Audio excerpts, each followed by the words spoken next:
మన ప్రియతమ నాయకుడు జగన్మోహన్ రెడ్డి గారు రాష్ట్రంలో ఎక్కడ రైతులకు సమస్యలు వచ్చినా, ఎక్కడ పేదవానికి సమస్య వచ్చినా, ఎన్ని తనను కష్టాలు పెట్టినా వాళ్ళ దగ్గరకు వచ్చి వాళ్ళకు భరోసా కల్పించడమే కాకుండా నేనున్నాను, మీరు ధైర్యంగా ఉండండి అని చెప్పి రైతన్న సోదరులు ప్రతి నిత్యం మాట్లాడుతున్నటువంటి వ్యక్తి జగన్మోహన్ రెడ్డి గారు.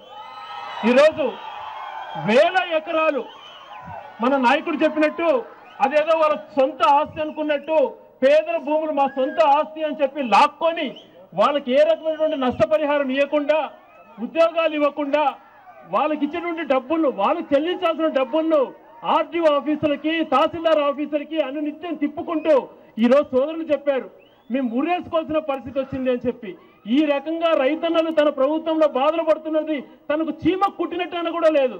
గతంలో రాజశేఖర రెడ్డి గారు ఏ చిన్న రైతు సమస్య వచ్చినా ఆ రైతులను ఆదుకోవటానికి ఈ ప్రాంత ప్రజలు బాగుండాలి, ఈ ప్రాంత సోదరులు అందరూ కూడా వెనకబడి ఉన్నారు అని చెప్పి వెలిగల్లి ప్రాజెక్టు కానీ, పెడవల్లి ప్రాజెక్టు కానీ కంప్లీట్ చేసి వాళ్ళకు మంచి జరగాలని తను ఆలోచన చేస్తే ఈ రోజు వేల ఎకరాలు కనీసం పశువులకు కూడా మేపుకునే దానికి ఎక్కడ అవకాశం లేకుండా కంచెలు వేసేసి రైతులను అన్యాయం చేస్తున్నటువంటి ప్రభుత్వాన్ని ఎప్పుడు కూడా రైతులందరూ కూడా బాధపడుతున్నారు.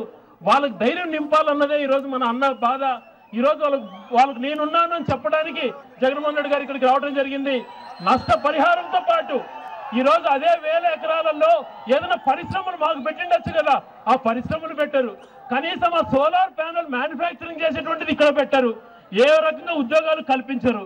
అన్ని రకాల రైతన్నలకు అన్యాయం చేస్తున్నటువంటి ఈ ప్రభుత్వం ఖచ్చితంగా ప్రజల నుంచి శిక్షణ ఎదుర్కొంటుంది. మీరందరూ కూడా అధైర్యపడద్దు.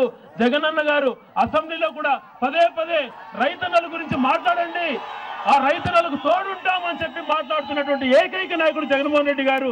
మీరు అధైర్యపడద్దు, ఎవరు ఆత్మహత్య వైపు చూడొద్దు. మన జగనన్న ప్రభుత్వం వస్తుంది, మీకు అందరికి న్యాయం జరుగుతుంది. గతంలో వాళ్ళ తండ్రి రాజశేఖర రెడ్డి గారు ఏ రకంగా రైతులను ఆదుకున్నారో అంతకంటే గొప్పగా జగన్మోహన్ రెడ్డి గారు ఆదుకుంటారు. మీరు అధైర్యపడద్దు అని చెప్పి సోదరులందరూ కూడా మనస్ఫూర్తిగా వేడుకుంటున్నాను. నాకు అవకాశం ఇచ్చినటువంటి నాయకుడు జగన్మోహన్ రెడ్డి గారికి హృదయపూర్వకంగా ధన్యవాదాలు తెలియజేస్తాను.